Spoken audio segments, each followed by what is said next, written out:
நீ ஹிந்தில கத்துற இல்லையே. என்னாச்சு?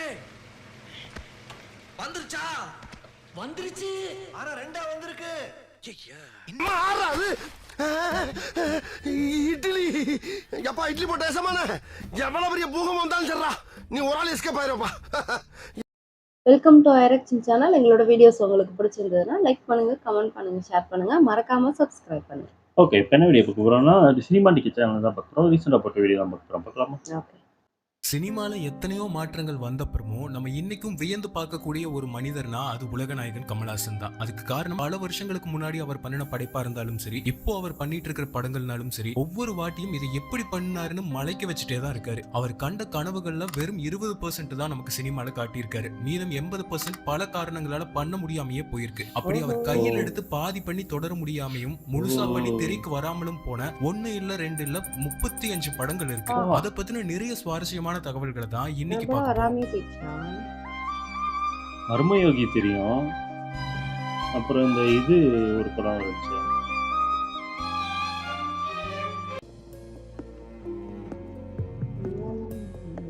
1960 கமல்ஹாசன் களத்தூர் கண்ணமால குழந்தை நட்சத்திரமா அறிமுகமானதுக்கு அப்புறம் அந்த படம் ரிலீஸ் ஆனதும் அவரோட அந்த அழகான நடிப்பை பார்த்து அதே வருஷம் வந்த வாய்ப்பு தான் மங்கள மங்கைங்கிற படம். கிட்டத்தட்ட முதல் படம் மாதிரியே இதுலயும் இவரோட கேரக்டர் இருந்துச்சு. இதுல இன்னும் எக்ஸ்ட்ராவா ஒரு பாட்டே பாடி இருந்தாரு. ஃபுல் படம் ஷூட்டு போஸ்ட் ப்ரொடக்ஷன் எல்லாமே முடிஞ்சும் கடைசி வரைக்கும் ரிலீஸ் ஆகாமையே போயிடுச்சு. அபிஷியலா கமல் குழந்தை நட்சத்திரமா இருக்கும் போதே பாடிட்டாரு. இந்த சாங் நமக்கு எக்ஸ்க்ளூசிவா கிடைச்சிருக்கு. ஒரு கிளிம்ஸ் மட்டும் இங்க காட்டுறோம் பாருங்க.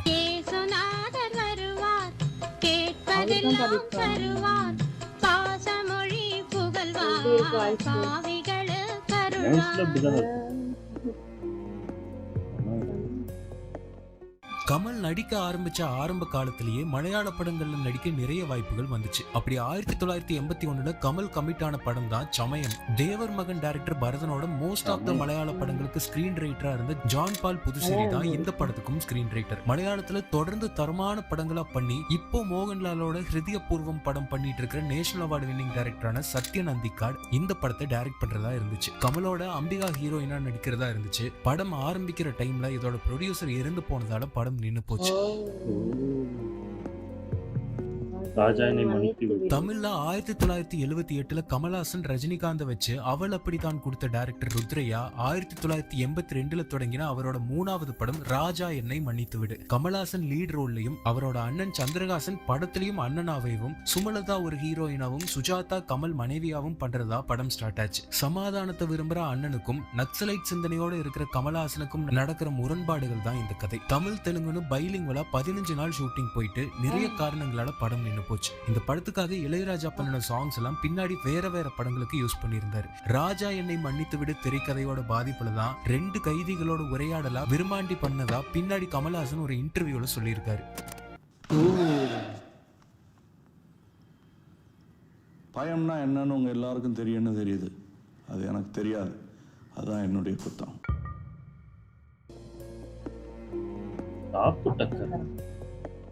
1981 கமல் பாரதிராஜா காம்போல மிகப்பெரிய ஹிட்டான டிக் டிக் டிக் படத்துக்கு அப்புறம் அதே பாரதிராஜா கமல்ஹாசன் ராதா காம்பினேஷன்ல டாப் டக்கர்ங்கிற படம் தொடங்கினாங்க. இதே படத்துக்கு சிவப்பு சட்டைன்னு இன்னொரு டைட்டிலும் வச்சிருந்தாங்க. பாதி ஷூட்டிங்லயே பாரதிராஜாக்கும் கமல்ஹாசனுக்கும் அவங்க கூட்டணியில ஏற்கனவே பண்ணின சிகப்பு ரோஜாக்கள் ஃபீல இந்த படம் கொடுக்க படம் ஆல்ரெடி 5000 அடி ஃபுட்டேஜ் ஷூட் பண்ண அப்புறம் படத்தை டிராப் பண்ணிட்டாங்க. அதுக்கப்புறம் கம்ப்ளீட்டா வேற ஒரு ஜான்ரால இதே காம்பினேஷன்ல பண்ணின படம் தான் ஒரு கைதியின் டைரி. ஹிந்தில பாப்புலரா இருந்த ஆக்டர் டைரக்டர் தேவானந்த் கமல்ஹாசன்ல வச்சு 80sல சைன் பண்ணின படம் தான் தோ தீவானே பியார் கே. கமலோட ஸ்மிதா பட்டேல், ரீனா ராய், பத்மினி கோலாப்பூர்னு நிறைய ஸ்டார்ஸோட தொடங்கின படம் டைரக்டருக்கு ப்ரொடியூசரோட ஏற்பட்ட கருத்து மோதலால படம் நின்னு போச்சு. தமிழ்ல அலாவுதீனும் அற்புத விளக்கு, குரு எல்லாம் பண்ணின ஐவி சசி 83 கமல்ஹாசன் விஜயா பண்டிட் நடிப்புல ஸ்டார்ட் பண்ணின ஹிந்தி படம் தான் ஜிகர். ப்ரொடக்ஷன் பிரச்சனைகளால பாதியிலேயே நின்னுச்சு படம். அதுக்கப்புறம் 5 வருஷம் கழிச்சு அதே ஸ்டோரியில கமலுக்கு பதிலா கோவிந்தாவை வச்சு பண்ணினாங்க. ஆனா படம் கடைசி வரைக்கும் ரிலீஸ் ஆகாமலே போச்சு.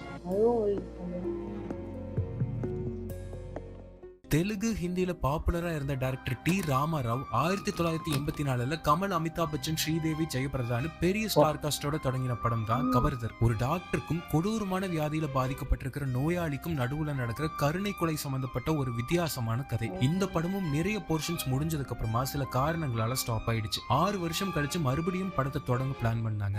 ஆனா 1990 கமல்ஹாசனுக்கு இருந்த கமிட்மெண்ட்ஸ் காரணமா படத்தை பண்ண மறுத்துட்டாரு.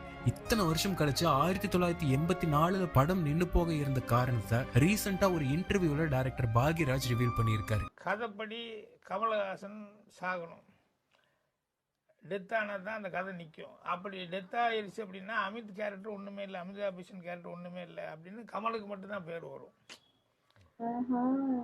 அது சாகடிக்காம வச்சு பண்ணி ஏதாவது பண்ணலாம் அப்படின்னா கதை நல்லா இருக்காது. படமாக படத்துக்கு வெயிட் ஏறாது, டிராபேக் ஆகி போகும். படம் ஹிட் ஆகாது, டிராபேக் ஆகி போகும். அவர் இறந்துட்டாருன்னா படம் ஹிட் ஆகும் அப்படின்னு சொல்லி தெரியும். ஆனால் அவருக்கு அமிதாப் பச்சனுக்கு பேர் இருக்காது, ஒன்லி கமல் அவருக்கு மட்டும்தான். அமிதாப் ஐம் சாரி அப்படின்ட்டாரு. இவ்வளோ வருஷமா கேரியர்ல இவ்வளவு நல்லா பேர் எடுத்து வச்சிருக்கேன்.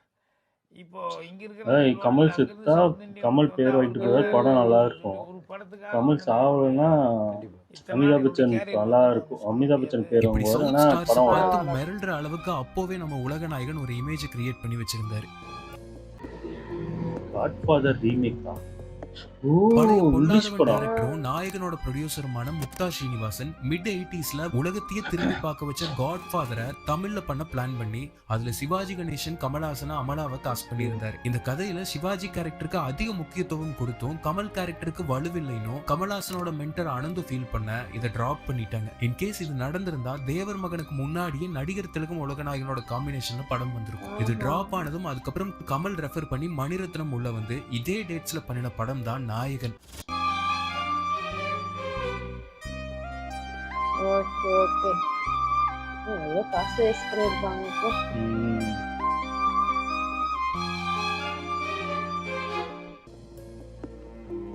பொன்னியின் செல்வன் 80களோட இறுதியில மணிரத்னமும் கமல்ஹாசனும் முதல் முறையா பொன்னியின் செல்வன் நாவல படமா பண்ண பிளான் பண்ணாங்க. பி.சி. ஸ்ரீராம் கேமராவுக்கும் இளையராஜா மியூசிக்லயும் பண்ண பட வேலைகள் ஸ்டார்ட் ஆச்சு. கமல்ஹாசன் வந்தியத்தேவனாவும் கூட சத்யராஜ், பிரபு, ஸ்ரீதேவி, ரேகா எல்லாம் ஆன்போடாங்க. ஆனா அவங்க எதிர்பார்த்ததை விட அதிக பட்ஜெட் போகும்னு அப்போவே ஸ்டாப் பண்ணிட்டாங்க. பின்னாடி சில வருஷங்கள் கழிச்சு எழுத்தாளர் கி ரங்கராஜன் ஸ்கிரீன் பிளே பண்ண இதே பொன்னியின் செல்வன் 40 பார்ட் டிவி சீரீஸா பண்ண வேலைகள் நடந்து அதுவும் தொடராமையே போச்சு.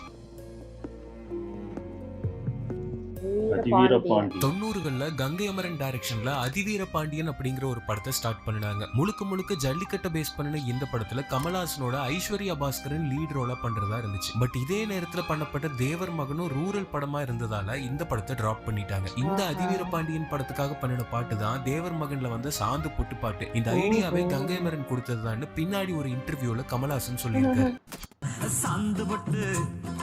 இந்த படத்துல அதாவது படத்துல எதுல நல்லா இருக்கோ எடுக்க முடியாது. மலையாளத்துல 2 நேஷனல் அவார்டு வின்னரான டைரக்டர் பாலச்சந்திர மேனன் டைரக்ஷன்ல அங்க பெரிய ஹிட்டான அம்மாயினே சத்தியம்ங்கிற படத்தை தமிழ்ல பண்ண ஸ்டார்ட் பண்ணாங்க. கமல்ஹாசனோட எஸ்பிபியும் சேர்ந்து நடிக்கிறதா ஆரம்பிச்ச படம் இது. ஆனா டைரக்டரோட ஏற்பட்ட கிரியேட்டிவ் டிஃபரன்சஸால படம் டிராப் ஆச்சு. இதுக்கப்புறம் இதே வருஷத்துல அவ்வை சண்முகி படத்தை ஸ்டார்ட் பண்ணாரு கமல்ஹாசன். என் கையில, ஆனா முடிவு உன் கையில. எனக்கு ஒன்றும் அவசரம் இல்லை, நான் வெயிட் பண்றேன். But the ball is in your court.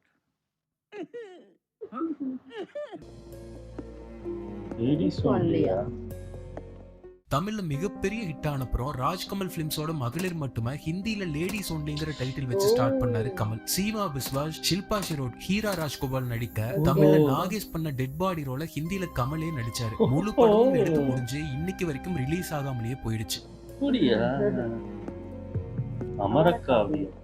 1996 Avvai Shanmughi ladies only படங்கள் நடந்துட்டு இருக்கும் போதே கமல் ஃபுல் அண்ட் ஃபுல் ஒரு லவ் ஸ்டோரியா அமரகாவியம்ங்கிற பேர்ல பண்ணிட்டு இருந்தாரு. கமலோட எக்ஸ் வைஃப் சரிகா இந்த படத்தை டைரக்ட் பண்றதா இருந்துச்சு. நக்மாவும் ஷில்பா ஷெட்டியும் நடிக்கிறதா இருந்துச்சு. இந்த படத்தோட ப்ரீ ப்ரொடக்ஷனுக்காக கமல் யூஎஸ்ல போய் சில பிலிம் மேக்கிங் டெக்னாலஜி எல்லாம் லேர்ன் பண்ணிட்டு வந்தாரு. ஆனா படம் ஸ்டார்ட் ஆகாமையே போச்சு. மருதநாயகம் இதெல்லாம் பயங்கர ராஜ்கமல் எதிர்பார்த்தப்போ. ஃபிலிம்ஸ் மற்றும் கமல்ஹாசனோட கனவு படம் மருதநாயகம். கமலோட சுஜாதா கோ-ரைட்டரா இந்த படத்துக்கு ஒர்க் பண்ணினாரு. 1991 ப்ரீ ப்ரொடக்ஷன் ஸ்டார்ட் பண்ணி 1997 டெஸ்ட் ஷூட் பண்ணி அக்டோபர் மாசம் சென்னை எம்ஜிஆர் பிலிம் சிட்டில மிக பிரம்மாண்டமான லான்ச்சோட படத்தை ஸ்டார்ட் பண்ணாங்க. முகமது யூசுப் கானோட பயோபிக்கா இந்த படத்தை பண்றதா சுஜாதா சொல்லியிருந்தாரு. ஃபர்ஸ்ட் டைம் கம்ப்யூட்டர் யூஸ் பண்ணி ஸ்கிரீன் பிளே எழுதுனது மருதநாயகமுக்கு தான். French screenwriter Jean Claude Carriere, Ananthu, வரலாற்றாளர் முத்தையா, கவிஞர் புவியரசு, ஞானக்கூத்தன்னு அத்தனை பேர் இந்த கதைக்காக ஒர்க் பண்ணினாங்க. இந்திய சினிமா அது வரைக்கும் பார்க்காத பட்ஜெட் 80 கோடி இந்த படத்துக்காக எஸ்டிமேட்டட் பட்ஜெட்டா இருந்துச்சு. இளையராஜா மியூசிக் டைரக்டராகவும் ரவி கே சந்திரன் சினிமாட்டோகிராஃபரும் ஆன்போர்ட் ஆனாங்க. கமலோட விஷ்ணுவர்தன், அம்ரீஷ் பூரி, சத்யராஜ், நாசர், நசாருதீன் ஷா, பசுபதினு ஒரு பலமான நடிப்பு அரக்கர்கள் இந்த படத்துக்காக ஆன்போர்ட் ஆனாங்க. படத்துக்கான காஸ்டியூம்ஸ் சரிகா பண்ண, அவ்வேஷன் மூவிக்கு மேக்கப் பண்ண மைக்கேல் வெஸ்ட்மோர் மேக்கப்க்கு ஆன்போர்ட் ஆனாரு. ஜீன்ஸ்க்கு ஒர்க் பண்ணின Hollywood company Pentafour software team CG works எல்லாம் பண்ணாங்க. இதோட டெஸ்ட் ஷூட்டுக்காக மட்டும் சரிகா 7400 காஸ்டியூம்ஸ் ரெடி பண்ணியிருந்தாங்க. ஆர்ட் டைரக்டர் சாபு ஸ்ரீல் பழைய பீரங்கி, துப்பாக்கின்னு பீரியாடிக்கா காட்ட எக்கச்சக்கமான விஷயங்களை சேகரிச்சாரு. படத்தோட லான்ச்ல போட்டு காட்ட ரெடி பண்ணின டீசருக்கும் ஒரு ஃபைட் சீக்வன்சஸ்க்கு மட்டுமே அப்போவே 1.5 கோடி ரூபாய் செலவு பண்ணினாரு கமல்ஹாசன். மருதநாயகமோட லான்ச்க்கு குயின் எலிசபெத் 2 சீஃப் கெஸ்டா வந்து 20 நிமிஷம் கமல்ஹாசனோட இருந்தது இந்தியாவையே திரும்பி பார்க்க வச்ச ஒரு எபிக் மொமெண்ட். இவங்க மட்டும் இல்லாம அப்போதைய சிஎம் கலைஞர் கருணாநிதி, ஜெய்பால் ரெட்டி, ஜி.கே. மூப்பனார், சிவாஜின்னு மிகப்பெரிய லெஜெண்ட்ஸ் எல்லாம் இந்த ஃபங்க்ஷனுக்கு வந்தாங்க. இத்தனை கனவோட ஆரம்பிச்ச மருதநாயகம் படத்தோட கோ ப்ரொடியூசர்ஸா வந்த ஒரு அமெரிக்கன் கம்பெனி பாதியில வெளியில போக இவ்வளவு பெரிய பட்ஜெட்ல சொந்தமாவும் பண்ண முடியாம கமல்ஹாசனால் கைவிடப்பட்டது. மதங்கொண்டு வந்தது சாதி, இன்றும் மனுஷனை துரத்துது மனு சொன்ன நீதி.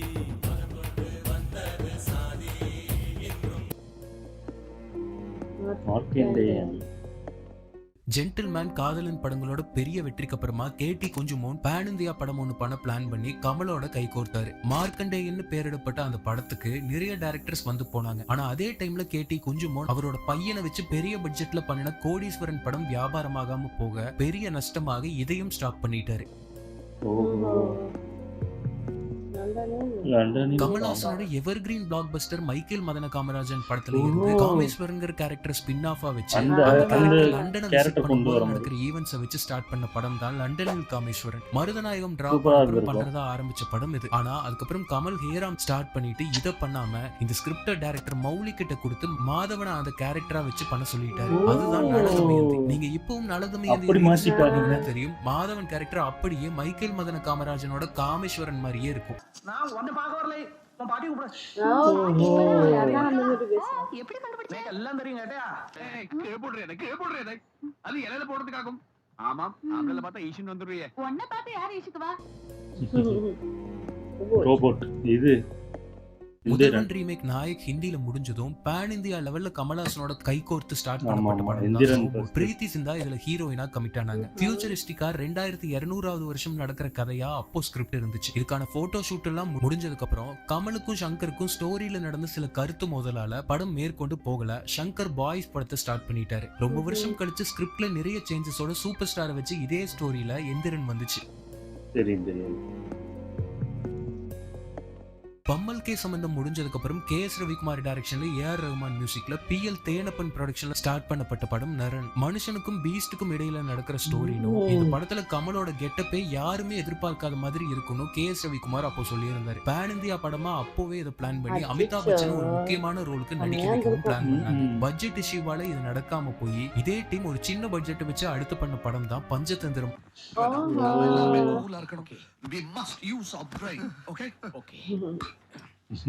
என்னடா பண்ற? எறும்புடா கடிக்குது, சொரிய கூடாதா?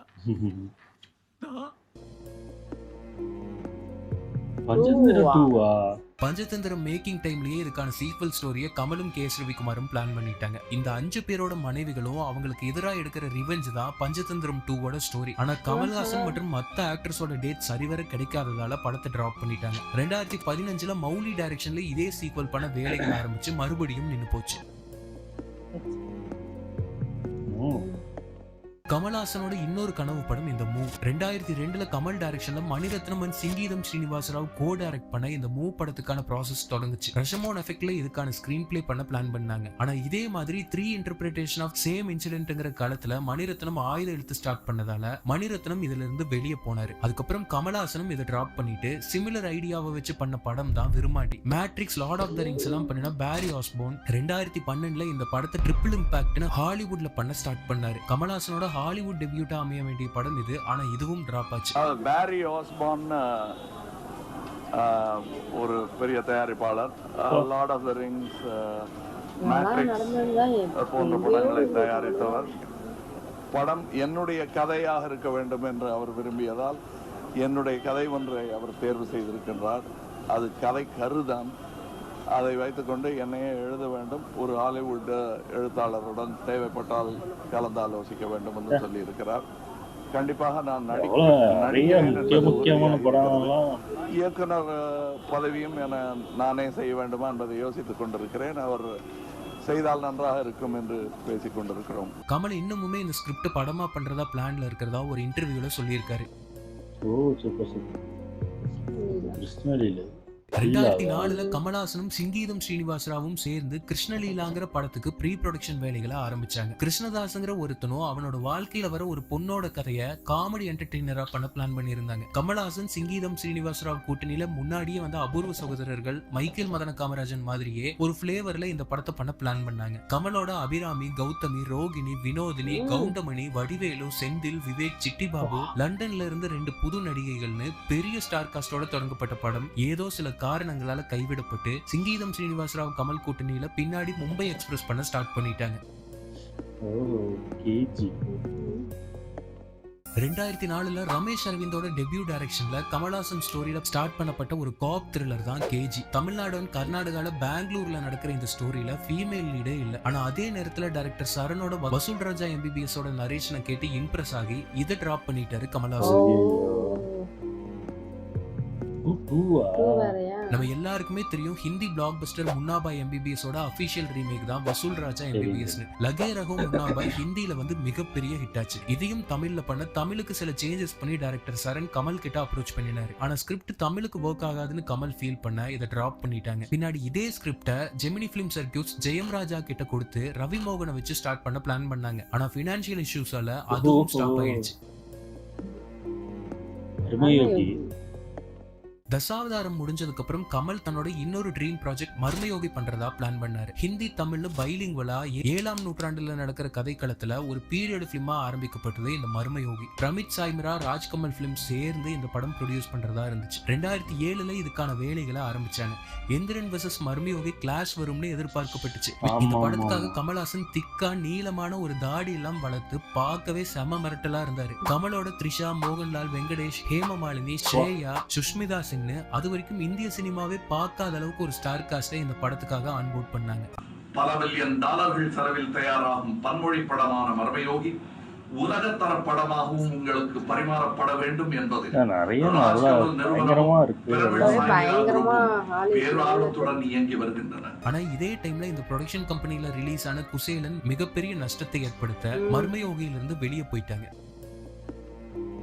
19 ஸ்டெப்ஸ் 2008ல மரியாதை இயக்குனர் பரத் பாலா டைரக்ஷன்ல 19 ஸ்டெப்ஸ்ங்கிற படத்தை கமல்ஹாசனை வச்சு ஸ்டார்ட் பண்ணாங்க. மலையாளம் லெஜெண்டரி ரைட்டர் வாசுதேவன் நாயர் இதுக்கான கதையை எழுதியிருந்தாரு. இந்தியாவோட பழம்பெரும் கலையான களரி பயட்ட ஒரு சாமுராய் வாரியர் கைப்பற்ற இந்தியாவுக்கு வந்த கதைய ஒரு வித்தியாசமான களத்துல இந்த கதை இருந்துச்சு. கமல்ஹாசனோட அசின், தார்ல நடிச்ச டடானோபோ அசனாவோட ஸ்டார்ட் ஆச்சு இந்த படம். இந்தியன் மார்ஷியல் ஆர்ட்ஸ் குருவா கமல் நடிச்சாரு. இந்த படத்தை வால்ட் டிஸ்னி ப்ரொடியூஸ் பண்ணாங்க.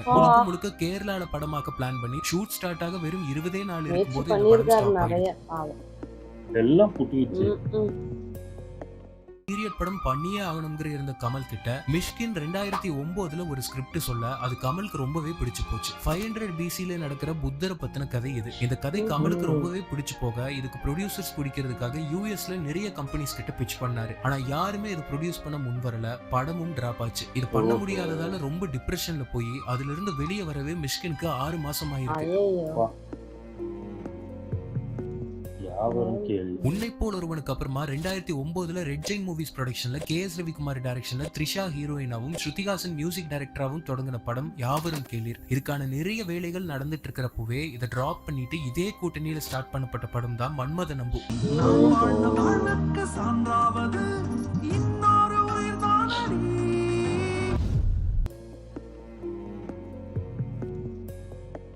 ரெண்டாயிரத்தி 2011 வயலார் மாதவன் குட்டி டைரக்ஷன்ல மலையாளம்ல தொடங்கின படம் தான் திப்புவும் உன்னையாட்சியும். பேரரசன் திப்பு சுல்தானும் உன்னையாட்சிங்கிற நார்த் மலபார் குயினோட கதை இது. ஸ்ரீதேவி குயினா நடிக்கிறதா இருந்துச்சு. பல வருஷத்துக்கு அப்புறம் கமல் ஸ்ரீதேவி ஒன்னா நடிக்க வேண்டிய படம். ஃபைனல் ஸ்கிரிப்ட் கமலுக்கு சாட்டிஸ்ஃபை ஆகாததால படம் டிராப் ஆச்சு. கமல் இமீடியட்டா தூங்காவனம் ஸ்டார்ட் பண்ணாரு. இது டக்குன்னு முடிஞ்சிருச்சு. தூங்காவனம் எடுத்து சீக்கிரமே முடிச்சிட்டாங்க.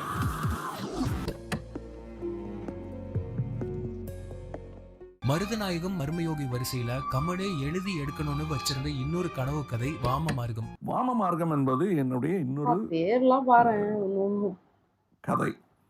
எனக்கு ரொம்ப பிடித்த கதை. ரொம்ப இன்டர்நேஷ்னல் ஸ்டாண்டர்டில் இருக்கும் அப்படின்னாங்க. வாம மார்க்கம்னா இடது பக்க வழின்னு அர்த்தம். வாம மார்க்கம்ங்கிறது ஆன்மீகத்துல புழங்கப்படுற ஒரு வார்த்தை. கடவுள் வழிபாடு ரெண்டு வகையில இருக்கும். ஒன்னு சாதாரண நடைமுறைகளை பயன்படுத்தி, இன்னொன்னு அசாதாரணமான வழிமுறைகளை பின்பற்றி. இதுல ரெண்டாவது வகை தான் வாம மார்க்கம்னு சொல்லுவாங்க. இது கேட்கவே புல்லரிக்குதுல்ல. கமல்ஹாசன்ங்கிற ஒரு கலைஞன் மட்டும் தான் நம்ம தமிழ் சினிமாவை பல வருஷம் இந்த மாதிரி கதைகளால நம்மளை முன்னோக்கி கொண்டு போயிட்டே இருக்காரு. 2015 மௌலி டைரக்ஷன்ல பேங்க் கொள்ளைங்கிற கமல் இதுவரைக்கும் பண்ணாத ஒரு கடத்துல தொடங்கப்பட்ட காமெடி படம் தான் பரமபதம். ராஜ்கமல் ப்ரொடக்ஷன்ல கிரேசி மோகன் இந்த கதையில கோ-ரைட்டரா ஒர்க் பண்ணாரு. இதுவும் டிராப் ஆயிடுச்சு.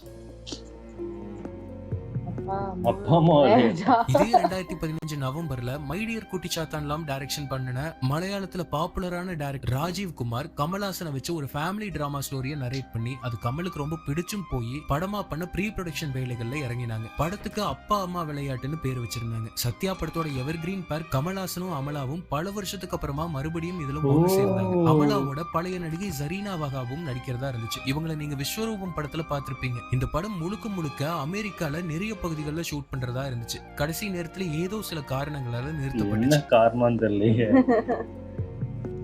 சபாஷ் நாயுடு கேள்வி. அப்பா அம்மா விளையாட்டு நின்னு போனதுக்கு அப்புறம் அதே டைரக்டர் வச்சு கமல்ஹாசன் ஸ்டார்ட் பண்ணாங்க. கமல்ஹாசனோட Epic black Bastar தசாவதாரமோட evergreen character Balram Naidu கேரக்டரோட ஸ்பின் ஆஃபா வச்சு இந்த ஸ்டோரியை பண்ணியிருந்தாரு கமல். ராஜ் கமலும் லைக்காவும் சேர்ந்து இந்த படத்தை ப்ரொடியூஸ் பண்ண இந்த படத்துக்கு சபாஷ் நாயுடுன்னு பேர் வச்சாங்க.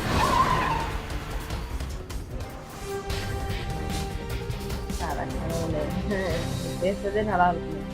தமிழ் தெலுங்கு ஹிந்தின்னு ட்ரைலிங்குவலா ஸ்டார்ட் பண்ணப்பட்ட இந்த படத்துல கமலோட பேரா ரம்யா கிருஷ்ணனும் அவங்களோட மகளா ஸ்ருதிஹாசனும் நடிச்சாங்க. இவங்களோட ஒரு முக்கியமான ரோல்ல தெலுங்கு காமெடி சூப்பர் ஸ்டார் பிரம்மானந்தம் சௌரவ் சுக்லாவும் நடிச்சாங்க. லாஸ் ஏஞ்சல்ஸ்ல படம் ஷூட்டிங் போச்சு. அது ஏதாவது சொல்றாரு சபாஷ் வந்து நீங்க தானே சொல்லணும் சபாஷ். இவர் நான் என்ன சொன்னாலும் சபாஷ் இவர் என்ன சொன்னாலும் சபாஷ். படம் ஸ்டார்ட் பண்ண சில மாசங்கள்லயே படத்தோட டைரக்டர் ராஜீவ்க்கு லைம்ங்கிற ஒரு வியாதியால நோய்வாய்ப்பட படம் ஸ்டாப் ஆச்சு. பாதி படம் கிட்டத்தட்ட முடிஞ்சு போனதால இது நிறுத்த வேணான்னு கமல்ஹாசனே கையில எடுத்து படத்தை டைரக்ட் பண்ண ஆரம்பிச்சாரு. மறுபடியும் கொஞ்ச நாள்லயே படத்தோட எடிட்டர் ஜேம்ஸ் ஜோசப்போட வைஃப் ஆக்சிடென்ட்ல மாட்ட எடிட்டரும் வெளியில போனாரு. அடுத்த சில நாட்கள்ல கமல்ஹாசன் மாடியில இருந்து கீழே விழ கால் பிராக்சர் ஆகி ஷூட் நின்னு போச்சு. கமலுக்கு ரெக்கவர் ஆகிறதுக்குள்ள கமலோட அப்போ கூட இருந்த கௌதமி செப்பரேட் ஆனாங்க. கௌதமி சபாஷ் நாயுடுவோட காஸ்டியூம் டிசைனரா ஒர்க் பண்ணிட்டு இருந்தாங்க. அடுத்த சில நாட்கள்ல கமல்ஹாசனோட அண்ணனான சந்திரஹாசன் இருக்கு 80% படம் ஃபுல்லாவே ஸ்டாப் ஆச்சு. தொடர்ந்து கமலோட அரசியல் வருகை இந்தியன் டூனு சபாஷ் நாயுடுவோட மீதமுள்ள பகுதிகள் ஷூட்டுக்கு போகாமையே கிடப்புல போட்டாங்க. இந்த பல்ராம் நாயுடு கேரக்டருக்கு மக்கள் கிட்ட இருக்கிற எதிர்பார்ப்புக்கு மிச்சம் இருக்கிற 20% வேலைகளை முடிச்சு இப்போ ரிலீஸ் பண்ணாலும் கண்டிப்பா பிளாக் பஸ்டர் ஹிட் ஆகும். கமல்ஹாசனோட இன்புட்ஸ் இல்லாம எந்த படமுமே இது வரைக்கும் வந்ததில்லை. அதுல ஒரு படம் மட்டும் விதிவிலக்கு. அதான் வேட்டையாடு விளையாடு. ஜிவிஎம்மோட எப்பிக்கான இந்த படத்தோட சீக்வலுக்கான ஸ்டோரிய 2020 முடிச்சு கமலுக்கு நரேட் பண்ணியிருந்தாரு. இந்த சீக்வல்ல ராகவன் ஆராதனவோட அவங்களோட டீனேஜ் டாட்டரும் இருக்கிற மாதிரியான ஸ்டோரி. வேல்ஸ் பிலிம் இன்டர்நேஷனல் ப்ரொடக்ஷன்ல 2020 எண்டிங்ல ஸ்டார்ட் ஆக வேண்டிய படம் கமல்ஹாசனோட அடுத்தடுத்து இருந்த கமிட்மெண்ட்ஸால ஸ்டார்ட் பண்ண முடியாமலேயே போச்சு. ஜிவிஎம் அடுத்து எப்போ கமல்ஹாசனோட கால் ஷீட் கிடைச்சாலும் இந்த படத்தை ஸ்டார்ட் பண்ண ரெடியா இருக்காரு. எனக்கு ஒன்று பிடிச்சிருக்குன்னு சொன்னேன்.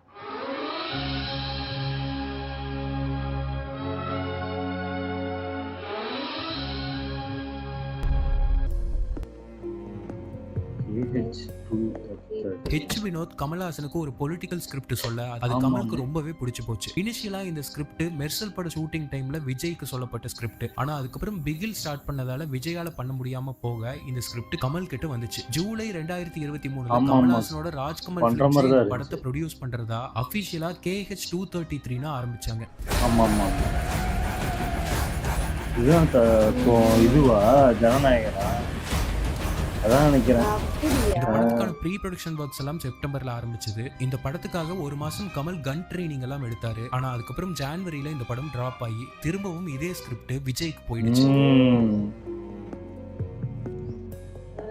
நவம்பர் 2008 கமல்ஹாசனோட பல நாள் கனவு படமான தலைவன் இருக்கின்றானோட ஸ்டோரியை எழுதி முடிச்சு அவரே டைரக்ட் பண்ண வேலைகளை தொடங்கினாங்க. சன் பிக்சர்ஸும் ஜெமினி பிலிம் சர்க்கியூட்ஸும் இணைஞ்சு இந்த ஆக்ஷன் அட்வென்ச்சர் படத்தை ப்ரொடியூஸ் பண்றதா இருந்துச்சு. கமல்ஹாசனோட முக்கியமான கதாபாத்திரங்கள்ல வெங்கடேஷ், மோகன்லால், ரிஷி கபூர்னு பேன் இந்தியா படமா ஸ்டார்ட் பண்ணாங்க. த்ரிஷாவும் ஸ்ரேயாவும் முக்கியமான ரோல்ஸ்ல நடிக்கிறதா இருந்துச்சு. ஜெமினி பிலிம்ஸ்க்கும் சன் பிக்சர்ஸ்க்கும் ஏற்பட்ட மோதலால பட வேலைகள் பாதியிலேயே ஸ்டாப் ஆச்சு. இதே ஸ்கிரிப்ட கமல் உதயநிதியோட ரெட் ஜெயின்ஸ் கிட்ட அப்ரோச் பண்ணினாரு. ஆனா பொலிட்டிக்கல் ஸ்கிரிப்டா இருந்ததால அவங்களும் பண்ணல. 2010 ஒரு அமெரிக்கன் கம்பெனில பிட்ச் பண்ணி மறுபடியும் வேலைகளை ஆரம்பிக்க அவங்களும் வெளியில போனாங்க. 2012 படத்தோட டைட் அமர்ஹைன்னு வச்சு ஆஸ்கர் ரவிச்சந்திரன் ப்ரொடக்ஷன்ல வேலைகளை ஆரம்பிச்சாரு கமல். இந்த வாட்டி மோகன்லால், அஜித், ரவிதேஜா, கத்ரினா கைஃப்னு வேற ஒரு ஸ்டார் காஸ்ட் வச்சு பண்றதா இருந்துச்சு. அதுவும் மிஸ் ஆக இதே ஸ்கிரிப்ட டைரக்ட் பண்ண சங்கர் ஆன்போர்ட் ஆனாரு. அந்த டைம் படத்துல சல்மான் கான் எல்லாம் நடிக்கிறதா இருந்துச்சு. சங்கர் வெளியில போய் உன்னை போல் ஒருவன் டைரக்டர் சக்ரி டோலட் உள்ள வந்தாரு. மும்பை, டெல்லியில படத்தோட மேஜர் போர்ஷன்ஸ் படமாக்க பிளான் பண்ணாங்க. அப்போ ஏஆர் ரகுமான் ஆன்போர்ட் ஆனாரு. ஒரு சாங்கும் கம்போஸ் பண்ணாங்க.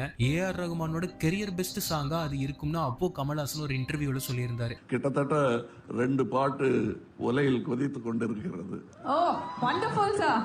அதுல கண்டிப்பா ஒரு பாட்டு ரஹ்மானோட கேரியர்ல நினைவு வைத்துக் கொள்ளக்கூடிய ஒரு பாட்டுன்னு சுயநலத்தில் நான் சொல்கிறேன்.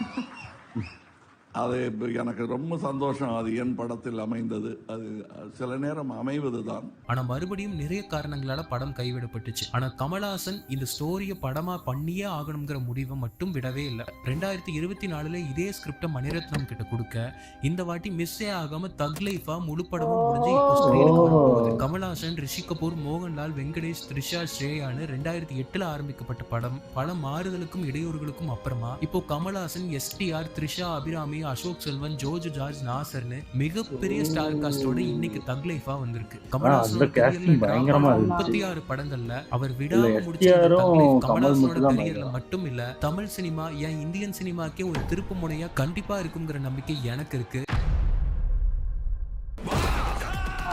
நல்லா இருக்கும் தான் நினைக்கிறேன்.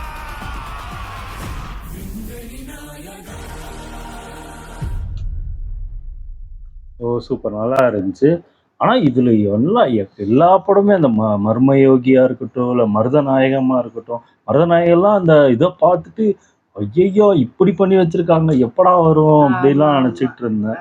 இவ்வளவு படம் போனது வந்து அவங்க ஸ்டார்ட் பண்ணும்போதே இது நிறுத்திட்டா தெரியாது. ஃபுல்லா பாதி போயிட்டு இது இந்தியன் 2வே நிறைய பிரச்சனை வந்து எனக்கு தெரிஞ்சு அந்த படம் நின்றுருக்கலாம் இந்த வரிசையில. அந்த மாதிரிதான் அது பயங்கர டேமேஜ் தான் பண்ணுச்சு. இதுல பாரு எல்லாருக்கும் நிறைய பேருக்கு சண்டை பிரச்சனை. அதான் அந்த ப்ரொடக்ஷன் இதுல இருந்தே நிறைய பிரச்சனையாகி இதாயிருது. ஒன்னொன்னு சொல்ற கதையுமே சூப்பரா இருக்கு. அது இல்லாம அதோட பேரே பயங்கரமா இருக்கு. ஒரு படத்தோட பேருமே அவரு அப்பவே ஹாலிவுட் லெவல்ல போயிட்டு அவங்க எல்லாம் அதுக்குள்ள கொண்டு வந்து அந்த வேட்டையாடு விளையாடு 2 வந்திருக்கலாம், பஞ்சதந்திரம் 2, அதான் அந்த அப்புறம் சபாஸ் நாயுடுலாம் வரும்னு தான் நினைச்சேன். ஏன்னா அந்த கேரக்டர் அவ்வளோ ஜாலியான ஒரு கேரக்டர். அதுல ஃபுல் படம் வந்துச்சுன்னா எப்படி இருக்கும் அப்படின்னு ஒண்ணு இருந்துச்சு எல்லாருக்குமே. ஆனா பார்த்தா அப்படி அப்புறம் அந்த ரோபோட் இது அந்த பிக்கெல்லாம் நானே பார்த்துருக்கேன். அது ஏதோ ஆனந்தவில்லாம் போட்டிருந்தாங்க. செமையா இருந்துச்சு அப்பெல்லாம் பார்க்கும்போது. என்னடா இப்படிலாம் படம் எடுக்க போறீங்களா அப்படின்ற மாதிரி தான் இருந்துச்சு. நிறைய படம். அப்புறம் KS ரவிக்குமார் கூட ஏதோ பீஸ்ட் ஏதோ ஒரு மான்ஸ்டர் வச்சு ஏதோ ஒரு படம் பண்ற மாதிரி சொல்லிட்டு இருந்தாங்க. நிறைய சயின்டிபிக்கான படம்லாம் நிறைய ட்ரை பண்ண பார்த்துருக்காங்க அப்போவே. ஆனா எல்லாமே அதான் அந்த காசு இல்லாம இல்ல ப்ரொடக்ஷன் ஏதாவது பிரச்சனைனால ஆமா. பொன்னியின் அப்படின்னு செல்வனே போயிருச்சு. இவரு ஃபர்ஸ்ட் இவர் தான் எடுக்கிறதா பிளானே இருந்திருக்கு. அதுல நடிக்கிறதுக்கு இவரு நடிச்சவரு கூட இன்னும் நிறைய பேர்லாம் ஆமா. காமிச்சாங்க. அது இல்ல உண்மையா அந்த டைம்ல சூப்பரா அப்போ இருந்துச்சு. நடிச்சிருந்தா நல்லா அந்த இருந்திருக்கும்னு பக்கம் நினைக்கிறேன். அப்போ வந்திருந்தது. ஆனா என்ன அப்போ அந்த இது நல்லா இருந்திருக்காது, அந்த விஷுவல்லாம் அந்த அது அளவுக்கு இருந்திருக்கு. இருக்காது. அதெல்லாம் கதை நல்லா கொண்டு மேபி வந்திருப்பாங்கன்னு நான் இருக்கலாம், நினைக்கிறேன். கதை நல்லா இருந்திருக்கும் எனக்கு சூப்பரா தெரிஞ்சு. இருந்திருக்கு. ஏன்னா அதுல நடிக்கிறவங்களும் கொஞ்சம் நல்ல இதா ஆமா தெரிஞ்சிருப்பாங்க. ஆமா ஆமா கொஞ்சம் வருத்தமா தான் இருக்கு. ஆமா. நிறைய படம் இப்படி போய் அப்படி போய் ஏதோ ஒரு படமா எப்பயோ ஆனா உருவாயிருது சில உருவாகி படம். வேற ஒருத்தவங்க இப்போ மூலியமா தக் லைஃப் வருது. பாத்தீங்கன்னா அந்த படமா தான் வந்திருக்கு. பார்க்கலாம் இது எப்படி இருக்க இருக்கு. போகுதுன்னு தெரியல. ஆமா. அதே மாதிரி இந்த இது ஹச் வினோத் கூட பண்ண போறதும் நானும் கேள்விப்பட்டேன் அந்த படம். அது இந்த படம் தான் அப்படின்னு தெரியாது. இப்போ தளபதி நடிக்கிற அந்த படம் தான் தெரியாம போயிடுச்சு, அது ஜனநாயகன். ஏதோ அரசியல் படம்னால அவரு அதான் அது நடிக்கிறாரு. கமல் நடிக்கிற மாதிரி இருந்து அது இதாகி அவருக்கு இப்போ அந்த கதை தெரியும்ல. ஆமா இந்த தெரிஞ்சிருக்கும். கதையில அவர் நடிக்கிறாரு. ஆமா ஆமா நல்லா இருந்துச்சு. ஓகே, வீடியோஸ் உங்களுக்கு பிடிச்சிருந்தா லைக் பண்ணுங்க, ஷேர் பண்ணுங்க, கமெண்ட் பண்ணுங்க, மறக்காம சப்ஸ்கிரைப் பண்ணுங்க. எல்லாருக்கும் பாய்.